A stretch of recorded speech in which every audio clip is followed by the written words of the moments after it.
Hello guys, welcome back on हमारा blogs YouTube channel. दोस्तों, अभी हम आ चुके हैं मथुरा, प्रभु श्री कृष्ण की जन्मस्थली। और आज की इस वीडियो में हम आपको बताएंगे कि मथुरा कम पैसों में आप कैसे घूमें, यहाँ पर रहने खाने पीने की व्यवस्था आपको कैसे करनी है।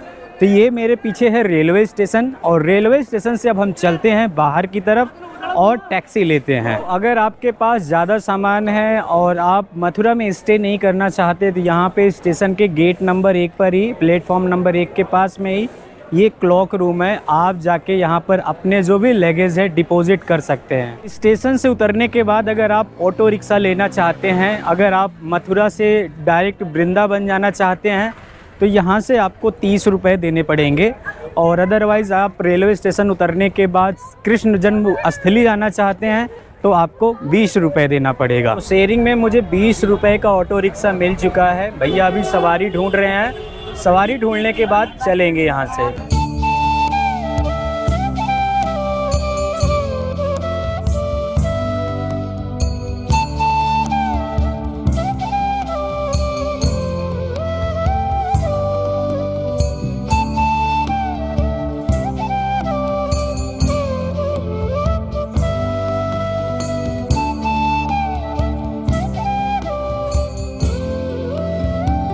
श्री कृष्ण का दर्शन करने से पहले ये है गेट नंबर 1, और इसी से ये मेन गेट है, इसी से आपको एंट्री अंदर करना है। और एंट्री करते ही आपको तिलक लगवाना है। जय श्री कृष्णा।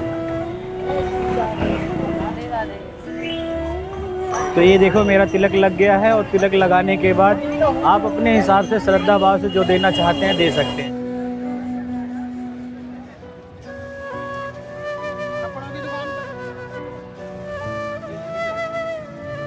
ये है कृष्ण जन्मभूमि, और ये है गेट नंबर 1। गेट नंबर 1 के पास में ही लॉकर है, जहाँ पर आपको अपने इलेक्ट्रॉनिक्स जितने भी गैजेट्स हैं, मोबाइल, कैमरा, सब कुछ आपको यहीं पर सबमिट करना पड़ेगा। तो चलिए अब हम पहुँच गए हैं इस गेट पर, और चलते हैं अपने सारे सामान को जमा करते हैं। उसके बाद मंदिर में चलते हैं, दर्शन करते हैं। जैसे कि अगर आपके पास बड़ा बैग है, अटैची है, तो आपको यहाँ पर जमा करना है। और मेरे पास छोटा बैग है प्लस कैमरा है, तो वो लॉकर नंबर दूसरा है जहाँ पर मुझे जाके जमा करना है। यदा यदा हि धर्मस्य ग्लानिर्भवति भारत अभ्युत्थानम् अधर्मस्य तदात्मानं सृजाम्यहम्। भगवान श्री कृष्ण ने माता देवकी के 8वें संतान के रूप में कृष्ण पक्ष की अष्टमी तिथि को दिन बुधवार की अंधेरी रात में भगवान श्री कृष्ण ने मामा कंस के कारागार में जन्म लिया था। और वो कारागार आज भी आप यहाँ पर देख सकते हैं।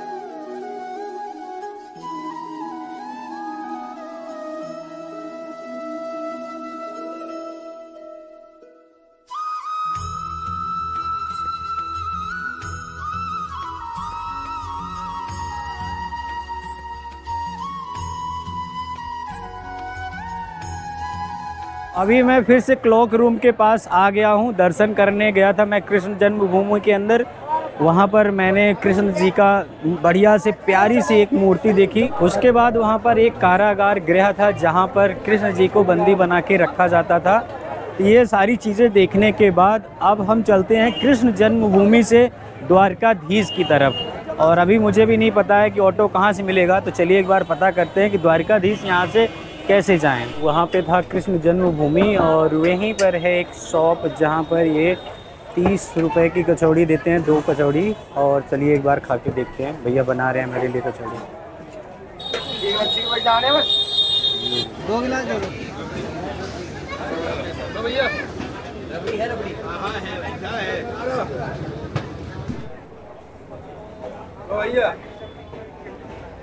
तो अगर आप मथुरा और वृंदावन में घूमने के लिए आते हैं तो लस्सी पीना मत भूल जाना। रबड़ी लस्सी मिलती है 50 रुपए की, इसको एक बार ज़रूर पी के जाना।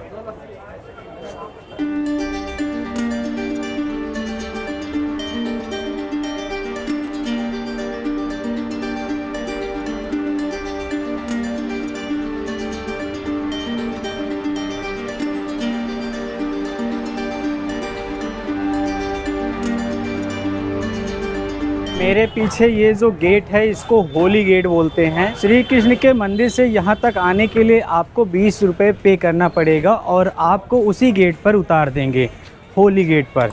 तो आप चाहे द्वारकाधीश या फिर होली गेट पहुँचकर यहाँ तक आ सकते हैं और यहाँ से अब अपने आप को पैदल चलना पड़ेगा।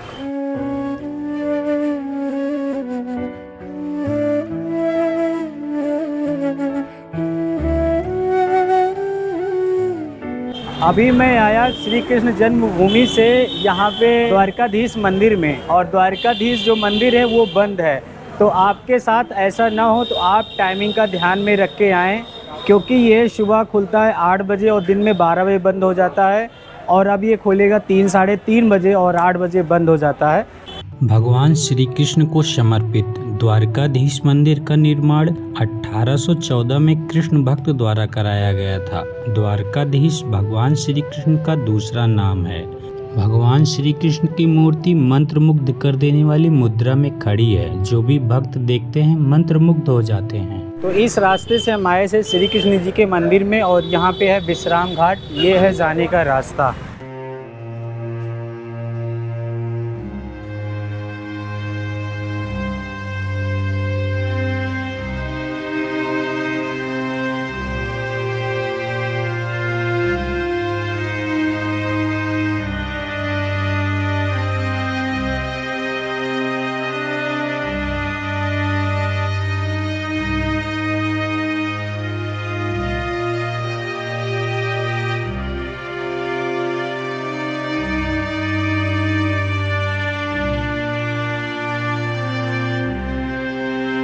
भगवान श्री कृष्ण ने कंस का वध करने के बाद इसी विश्राम घाट पर आके उन्होंने थोड़ी देर के लिए विश्राम किया था।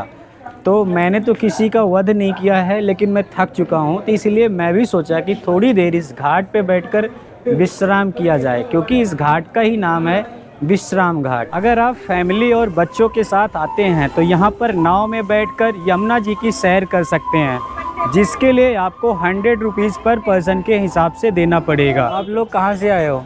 हम भैया आए हैं दतिया मध्य प्रदेश।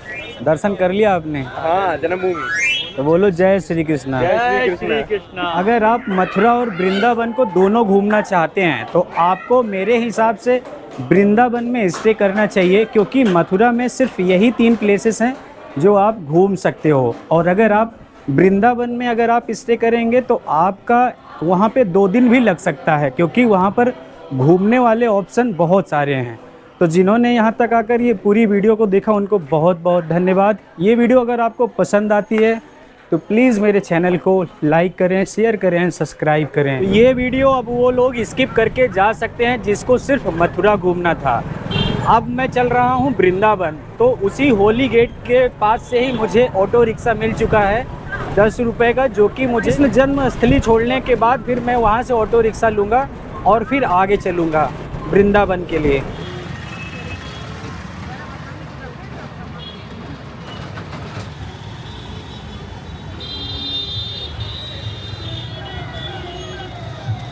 मथुरा के सभी प्लेसेस को घूमने के बाद अब हम चल रहे हैं वृंदावन, और वृंदावन जाने के लिए 20 रुपये से मैंने शेयरिंग ऑटो लिया है, जो कि आपको डीग गेट से मिल जाएगा, श्री कृष्ण जो मंदिर है उसी के सामने से।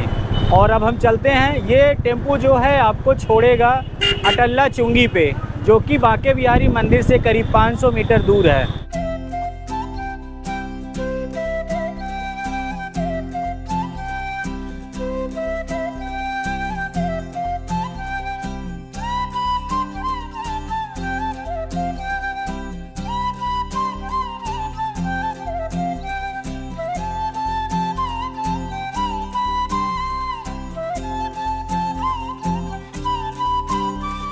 ऑटो वाले भैया ने मुझे यहाँ पे लाके छोड़ दिया है। चलिए अब चलते हैं, हम यहाँ पे रूम लेते हैं और आपको अपना रूम दिखाते हैं और बताते हैं कि यहाँ पे मुझे रूम कितने का मिला। मैंने यहाँ पे एक आश्रम लिया था जिसका चार्ज था 200 रुपये। बहुत बजट होटल था। मुझे यहाँ पर 1 हफ्ते रुकना था। 1 हफ्ते के लिए मैं एक्सपेंसिव होटल नहीं ले सकता था, इसलिए मैंने यहाँ पर 200 रुपये वाला ये वाला आश्रम वाला कमरा लिया है। नीचे आप देख सकते हैं इस तरह से गद्दे बिछे हुए हैं। मैंने यहाँ पे अपना सामान रखा है और इस तरह से गद्दा पूरा ये कमरा मेरे लिए है सिर्फ 200 रुपये में। तो अभी मैं चल रहा हूँ बांके बिहारी जी का दर्शन करने के लिए और ये है जो हनुमान गली, बिहारी जी गली, हाँ बिहारी जी, ये है बिहारी जी गली और यहाँ से मैंने ऑटो ले लिया है 10 रुपये का। 1 किलोमीटर की दूरी है यहाँ से। अब हम चलते हैं दर्शन करने के लिए।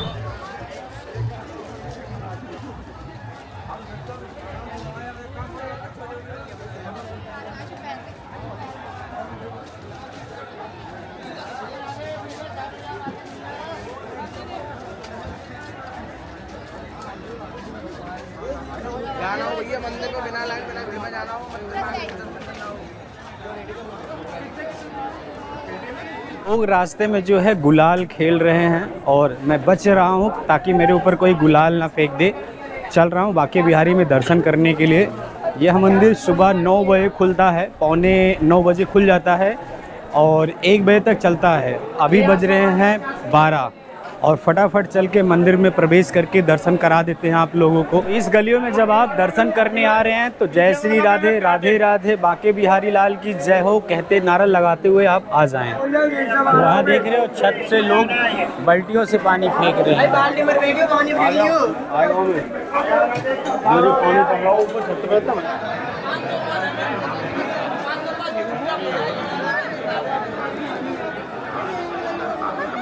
बना लो क्या करने बना लो। राधे राधे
बांके बिहारी मंदिर में बिहारी जी की मूर्ति के सामने 2-2 मिनट पे पर्दा लगा दिया जा रहा है। पर्दा इसलिए लगाया जाता है ताकि भगवान और भक्तों के बीच का जो प्रेम है उसको डिस्ट्रैक्ट कर दिया जाए, ताकि आपको भगवान से प्यार ना हो जाए और भगवान को आपसे प्यार ना हो जाए। इसलिए यहाँ पे 2-2 मिनट पे पर्दे लगा दिए जाते हैं। ये बांके बिहारी जी का टेम्पल है, तो आप यहाँ पे दर्शन करने के लिए आते हैं तो ये सबसे फर्स्ट मंदिर है यहाँ वृंदावन में, सबसे फेमस मंदिर है और सबसे खास मंदिर है, तो इसमें आपको आगे जरूर आना चाहिए। राधे राधे, राधे राधे।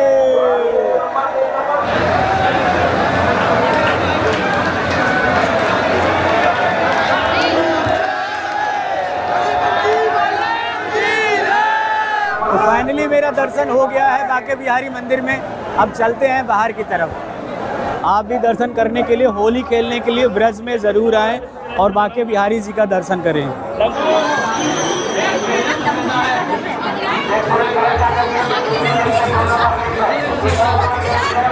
बांके बिहारी मंदिर से जब आप एग्जिट होंगे तो वहीं पर एक मंदिर और है, इसका नाम नहीं पता है। यहाँ पे सब लोग होली खेल रहे हैं, चलिए आपको दिखाते हैं।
इन गलियों से बचकर आना मेरे लिए उतना मुश्किल था जितना ऊँट के मुंह में जीरा, तो इतना ही मुश्किल था मेरे लिए।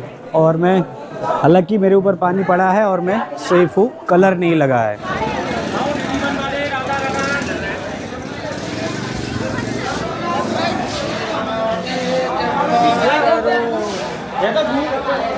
बांके बिहारी मंदिर से 200 मीटर पैदल चल के आया, वहीं पे है राधा वल्लभ जी महाराज का मंदिर।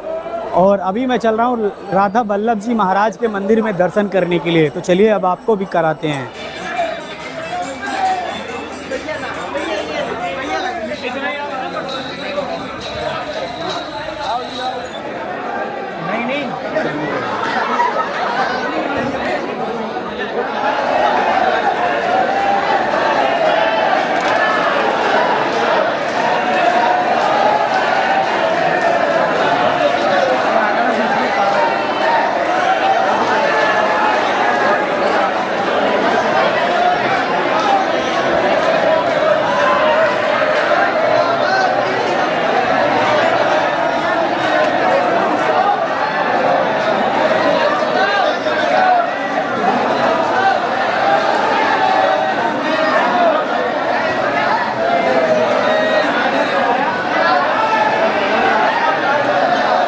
आत्मदेव नाम का एक ब्राह्मण था, उसने शिव जी की बहुत पूजा की थी और शिव जी जब खुश हुए थे तो राधा वल्लभ जी को अपने दिल से प्रकट किए थे। तो ये राधा वल्लभ जी का टेम्पल है और यहाँ पे रंग गुलाल अबीर हर कोई खेल रहा है, बहुत ज़्यादा यहाँ पे।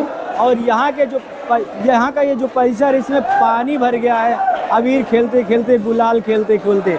तो अगर आप वृंदावन में आते हैं तो राधा वल्लभ जी के भी दर्शन कीजिए। हर हर राधा वल्लभ जी महाराज की। देखो यहाँ पे लिखा मंदिर जाने का रास्ता। अगर ये इस रास्ते में जाएंगे तो आपको इतने सारे मंदिर यहाँ पर देखने के लिए मिल जाएंगे, दर्शन करने के लिए। तो मैं इसमें से चलूँगा सीधी राधा दामोदर दास मंदिर, निधिवन चलूँगा। तो ये दो मंदिर तो मैं यहाँ से चलता हूँ। देख रहे हो, दिख रहा है ना। तो ये भाई यहाँ पे रास्ते में होली खेल रहे हैं। क्या नाम है तुम्हारा? सारंग। तो ये देख, भागो। ये है श्री श्री महल सेवा कुंज निकुंज वन।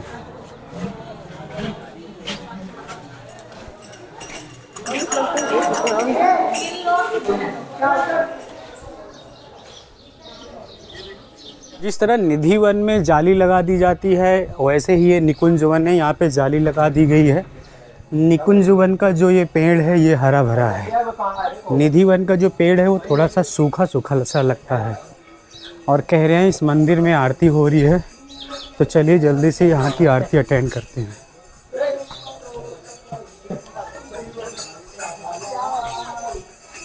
मंदिर घूम रहा है। तो सेवा कुंज मंदिर, जैसे कि नाम से ही पता लग रहा है, सेवा मतलब सेवा होता है, किसी की सेवा करना।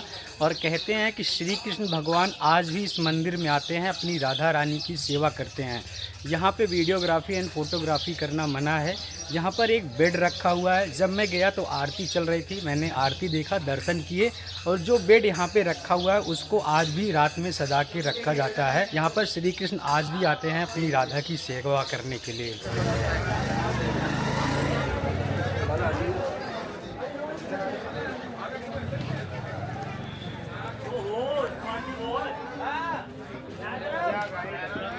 राधा वल्लभ महाराज जी के मंदिर से निधि वन जो है वो 2 किलोमीटर की दूरी पर है।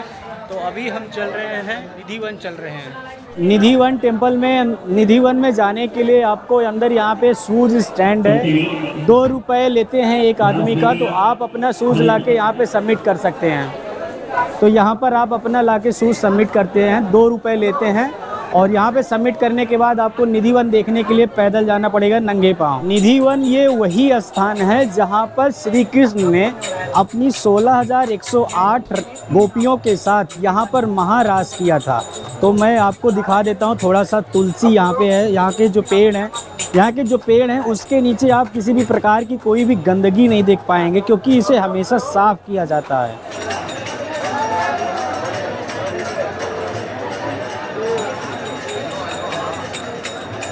ये देखो यहाँ पर ये लग रहा है ये किसी के हाथ हैं और इसको ना यहाँ पे इस तरह से पकड़ा गया है। देखो आप देख लो।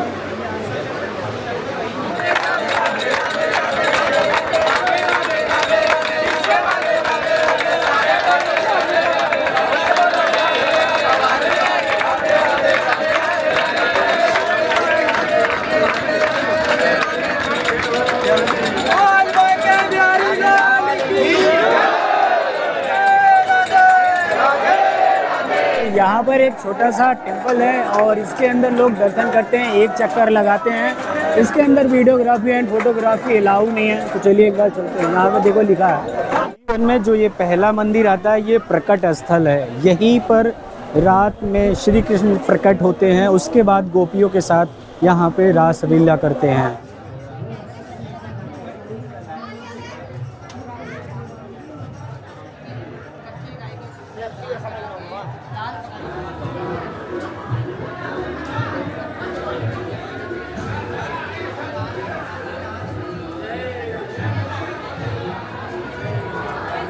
ये निधि वन के अंदर जो इतना ये कॉरिडोर बनाया गया है, यहीं पर श्री कृष्ण अपनी गोपियों के साथ रास रचाते हैं और यहाँ पर काफ़ी सारी गोपियाँ भी हैं। तो चलिए मैं एक बार थोड़ा सा क्लोजअप शॉट आपको दिखाता हूँ।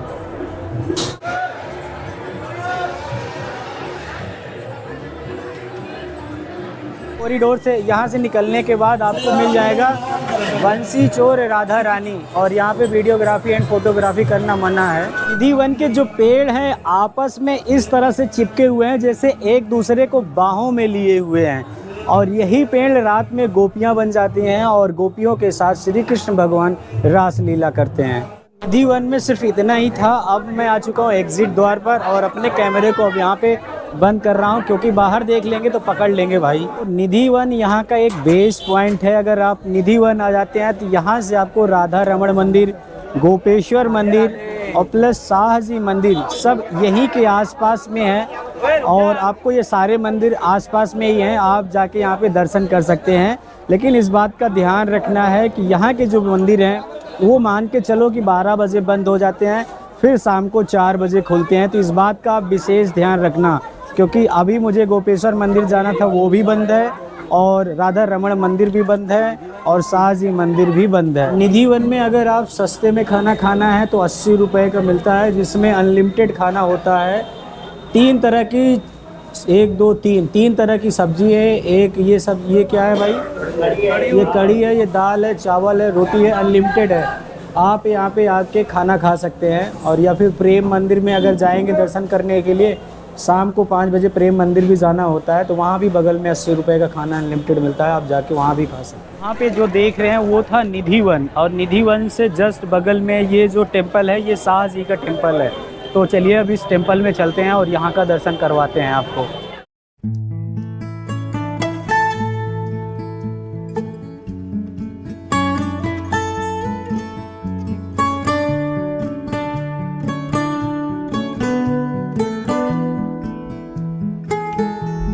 लखनऊ के एक धनी जोहरी शाह कुंदन ने वृंदावन में शाह जी का ये मंदिर बनवाया था। यह मंदिर भगवान कृष्ण के अवतार छोटे राधा रमण को समर्पित है और मंदिर में संगमरमर की एक विशिष्ट वास्तुकला का निर्माण है। तो आप देख सकते हैं इसमें सारे जो पत्थर लगे हैं संगमरमर के हैं। तक सारे मंदिरों का दर्शन करने के बाद अब चल रहे हैं राधा रमण मंदिर में दर्शन करने के लिए।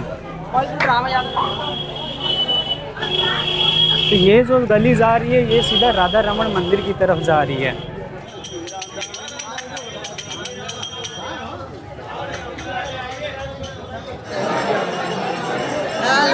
Hello hi, Radhe Radhe.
देखिए यही है अपना धर्म।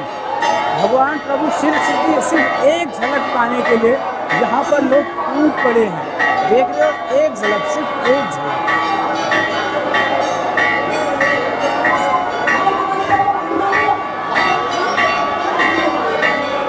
और वहाँ पर ना इनके ऊपर होली फेंकने की तैयारी हो रही है, इनके ऊपर गुलाल फेंका जाएगा। तो यहाँ पे बोला गया है कि आप अपना गुलाल मत फेंको और हम आपके ऊपर गुलाल फेंकेंगे और आपके साथ राधा, श्री कृष्ण और वल्लभ जी सब मिलकर, राधा रमन से मिलकर एक साथ होली खेलेंगे। भाई एक घटना हो गई, राधा रमन मंदिर के अंदर गया तो किसी ने गुलाल फेंक दिया, बाहर आया तो किसी ने जूता भी चोरी कर लिया। तो इस बात का आप ध्यान रखें कि एक्सपेंसिव जूता पहन के ना आए, नहीं तो चोरी भी हो सकता है। सुबह 7 बजे मैं निकला था दर्शन करने के लिए। 7 बजे से लेकर 1 बजे तक यहाँ के जितने भी टेम्पल हैं वो खुले रहते हैं। 1 बजे के बाद फिर 4 बजे तक बंद हो जाते हैं। तो मैं गया 7 बजे से लेकर 1 बजे तक। जो मैंने अब तक के वीडियो में दिखाया वो मैंने अब 7 बजे से लेकर 1 बजे तक घूमा, तो जाके ये सारे मंदिर को मैंने कवर कर लिया। अब मैं आया हूँ अपने रूम पर और अब मैं थोड़ा सा रेस्ट करूँगा और रेस्ट करने के बाद अभी 4 बजे फिर से चलूँगा और 4 बजे जो बचे हुए टेम्पल हैं वो सारी चीज़ मैं आपको दिखाता हूँ। वृंदावन में आने के लिए एक यहाँ पे चौराहा है जिसका नाम है अटल्ला चुंगी।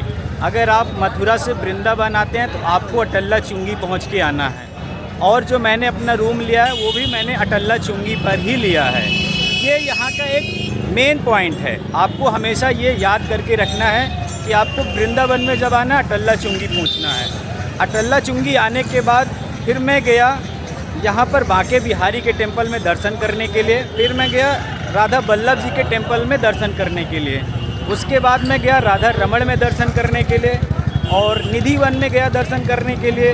यहाँ के जितने भी टूरिस्ट प्लेसेस हैं अब तक मैंने सब कवर कर लिया है और इन सब चीज़ों को कवर करने के लिए मैंने अब तक एक भी पैसा नहीं पे किया है। अटल्ला चुंगी से मैं आया प्रेम मंदिर 2 किलोमीटर पैदल और वहाँ से प्रेम मंदिर से फिर मुझे ये मिल गया है ऑटो से जा रहे हैं हम 4 धाम की यात्रा करने के लिए। तो चलिए अब आपको लेके चलते हैं 4 धाम और वहाँ पर आपको दर्शन कराते हैं ना भैया। हाँ जी।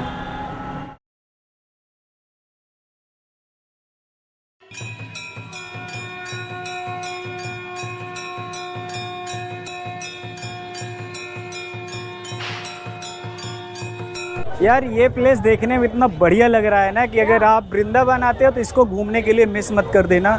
और इसको आप 4 धाम पूछ के या फिर वैष्णो देवी धाम पूछ कर यहाँ तक आप पहुँच सकते हैं। दोस्तों यहाँ पर सबसे आता माँ वैष्णो देवी धाम। माँ वैष्णो देवी धाम के अंदर माँ दुर्गा के 9 रूपों को दिखाया गया है। यहाँ पर माँ दुर्गा की एक बड़ी सी प्रतिमा है, उसी के नीचे एक बेसमेंट जैसा बनाया गया है जिसमें आप माँ दुर्गा के 9 रूपों को देख सकते हैं। यहाँ घूमने के बाद आपको एक गुफा भी मिलेगी। उस गुफा के अंदर आप जब जाएंगे थोड़ा सा अंधेरा रहेगा। ये सब आर्टिफिशियल बनाया गया है और गुफा के अंदर भी माँ दुर्गा के 9 रूपों को दिखाया गया है।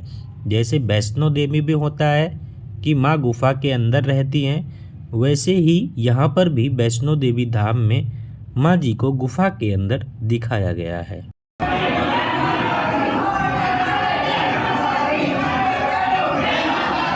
धाम नंबर 2 पे आता है शनि धाम। शनि धाम के अंदर जैसे ही आप प्रवेश करेंगे आप वहाँ पे गैलरी की तरह उनकी जितनी भी प्रतिमा हैं वो सब लगाई गई हैं। उन्होंने जिन जिन रूप में अवतार लिए गए हैं इस गैलरी के अंदर आप जाके देख सकते हैं। और वहाँ पर एक बड़ी सी उनकी प्रतिमा है जहाँ पर उनकी पूजा होती है और आरती भी होती है। यहीं पर प्रसाद भी बांटे जाते हैं। तीसरा जो धाम है यहाँ पर राधा कृष्ण धाम है। राधा कृष्ण धाम के अंदर जैसे ही आप प्रवेश करेंगे सबसे पहले आपको राधा कृष्ण की एक बड़ी सी मूर्ति दिखेगी जहाँ पर पूजा और आरती हो रही थी। यहाँ पर भी 2 धामों की तरह बंसीधर के भी सभी लीलाओं का वर्णन किया गया है। यहाँ पर उनकी सारी मूर्तियाँ लगाई गई हैं। चौथा और सबसे आखिरी धाम शिव धाम है। इस मंदिर के अंदर जैसे ही आप अंदर प्रवेश करेंगे आपको भगवान भोलेनाथ की एक बहुत बड़ी प्रतिमा देखने को मिलेगी।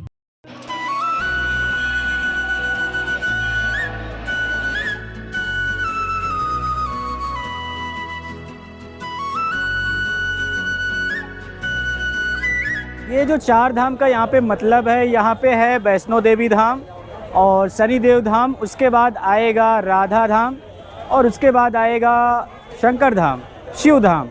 तो ये चार धाम यहाँ पे हैं और इसको देखने के लिए कोई भी पैसा नहीं लगता। लेकिन अगर आपके पास मेरी तरह कैमरा है या फिर अगर आपके पास बैग है इस तरह से, तो आपको इसके लिए यहाँ पे 50 रुपये जमा करना पड़ेगा और उसके लिए टोकन लेना पड़ेगा और लॉकर में रखना पड़ेगा। तो अगर आप आते हैं, मोबाइल अंदर अलाउ है, मोबाइल से आप जाके शूट कर सकते हो। मोबाइल चाहे किसी कंपनी का हो, सैमसंग गैलेक्सी 25 या फिर वीवो का कोई भी हाई क्वालिटी फ़ोन हो वो चल जाएगा, लेकिन कैमरा नहीं चलता। ये वाला लॉजिक मुझे समझ में नहीं आता। और यहाँ पर मैं योगी जी को धन्यवाद देना चाहता हूँ। अगर यही कोई दूसरा स्टेट होता तो इस चार धाम को देखने के लिए आपसे पैसे भी लिए जाते, लेकिन यहाँ पर बिल्कुल फ्री है। अब मैं चलता हूँ प्रेम मंदिर, और लोग कहते हैं प्रेम मंदिर नाइट में जाना चाहिए। नाइट का समय हो चुका है क्योंकि वहाँ पे लाइटिंग बहुत अच्छी हुई है। तो आप प्रेम मंदिर चलते हैं और वहाँ का सारा कुछ दिखाते हैं। और इसी चार धाम से आपको 20 रुपये देकर प्रेम मंदिर फिर से पहुँचना पड़ेगा।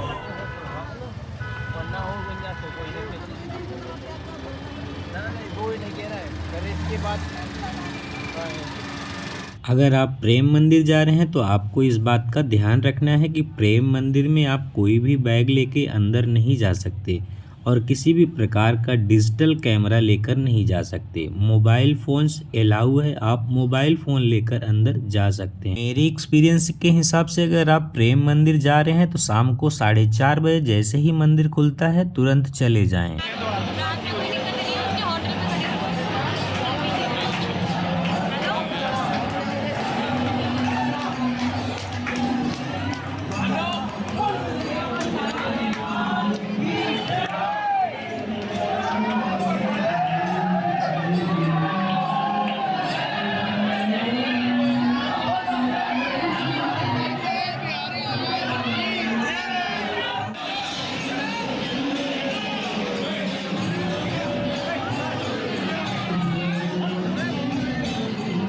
मंदिर के अंदर राधा रानी की मूर्ति के साथ साथ कृपालु महाराज जी के भी बारे में दिखाया और बताया गया है। दोस्तों, मैंने आपको इसलिए बताया कि शाम को खुलते ही मंदिर चले जाना चाहिए, क्योंकि यहाँ पर जब आप शाम को जाएंगे तो आपको लाइटिंग से मंदिर तो अच्छा दिखेगा, लेकिन मंदिर का और कोई चीज़ वो कम दिखेगा, आप वीडियोग्राफी नहीं कर पाओगे। यहाँ पर सबसे अच्छा और सबसे बेस्ट पार्ट मुझे यही लगा, जिसको गोवर्धन पर्वत को भगवान कृष्ण ने अपनी उंगलियों पर उठा रखा था।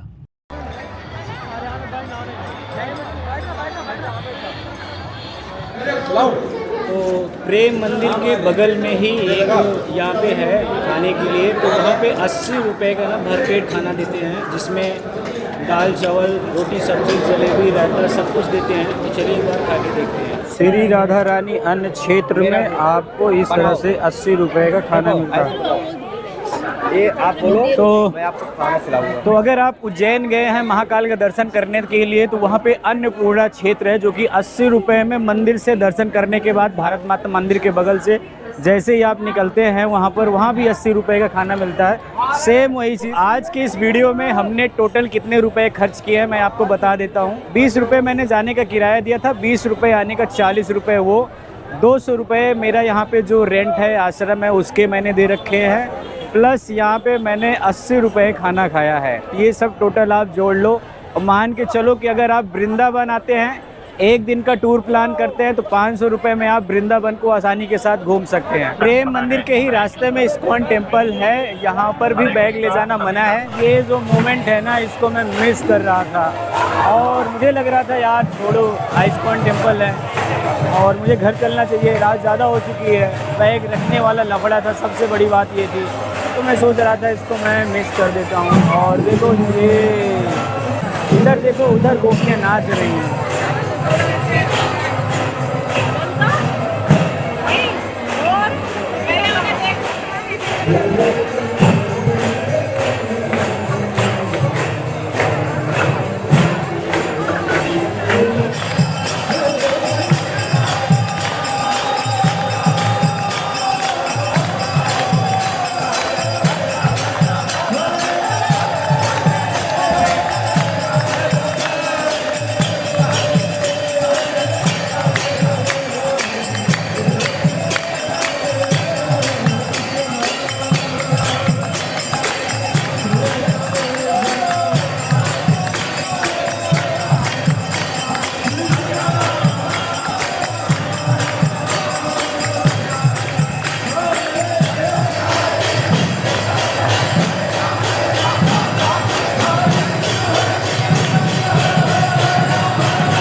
माय गॉड, अगर इस मोमेंट को मैंने मिस कर दिया होता ना तो शायद मुझे बहुत पछतावा होगा।